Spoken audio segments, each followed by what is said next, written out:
Vandi's trial is before Justice Ibirunke Harrison of the Lagos State High Court, sitting at the Tafawa Balewa Square Annex in Iboshiri. In the one-count charge which the defendants pleaded not guilty to, he is accused of unlawfully killing the deceased in her chest on December the 25th, 2022 at Ajah Road. His colleague who was part of the patrol team at Ajah Underbridge area, where the killing took place, was the first witness of the prosecuting team. In his testimony, Inspector Matthew Ame said that while he, as well as the accused, and one Inspector Ebimine were conducting stop and search operations, a car with no number plate drove towards them and they flagged it down, but it didn't stop. He says he then heard a gunshot, apparently fired from where Supul Vandi was standing, and that a woman alighted from Mrs. Raheem's vehicle and held the defendant, screaming that he had killed her sister. The three officers were all brought to their station, where their statements were taken, and they were transferred the next day to the SCID headquarters at Banti for more interrogation.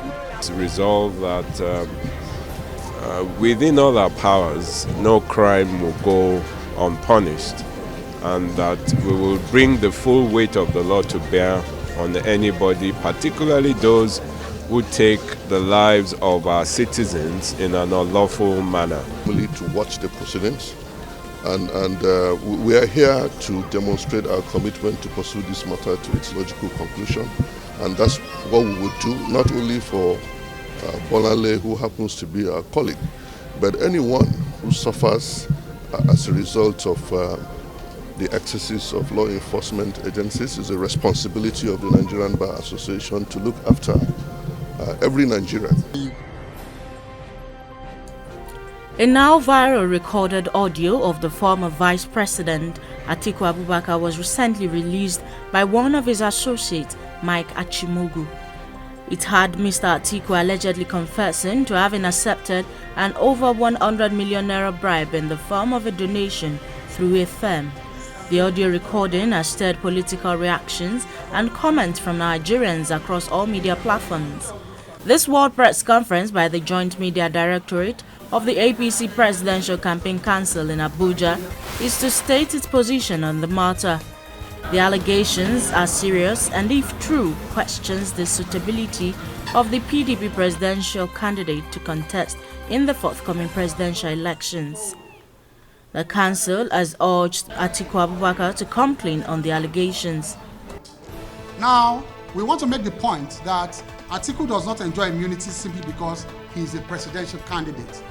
And we're saying this because we understand that the law enforcement agencies may be reluctant to act simply because of the perception of persecution of a presidential candidate that this may evoke. However, facts are sacred. The facts so far presented to the world clearly indicate that Atiku Abubakar has a case to answer. He has an explanation to make. In other climes when such serious allegations arose in the middle of campaigns, the law enforcement agencies acted decisively.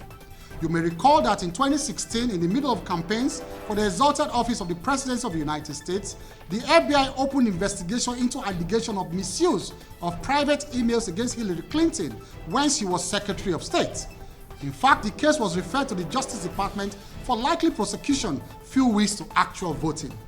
Though she was later cleared, it bears restating that a sane and dispassionate system never allowed such side talks to dissuade or to distract them from initiating a process of investigation.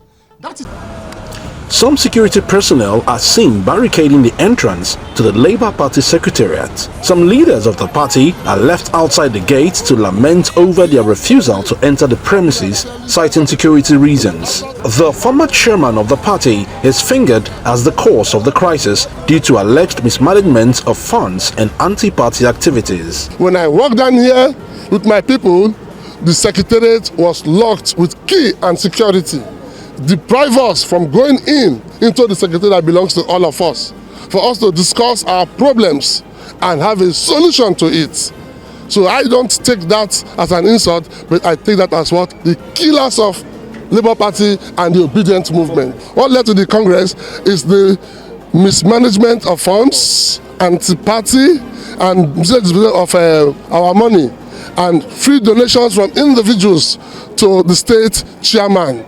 which he never declared. A place where we don't even have enough funds and we are contributing. Only for us to come here, the chairman is embarrassing us, kicking us out of our own home. It's really embarrassing. And this Congress must hold, and we say the chairman must leave. After due deliberations, they are finally allowed to join the emergency Congress called by some leaders of the party.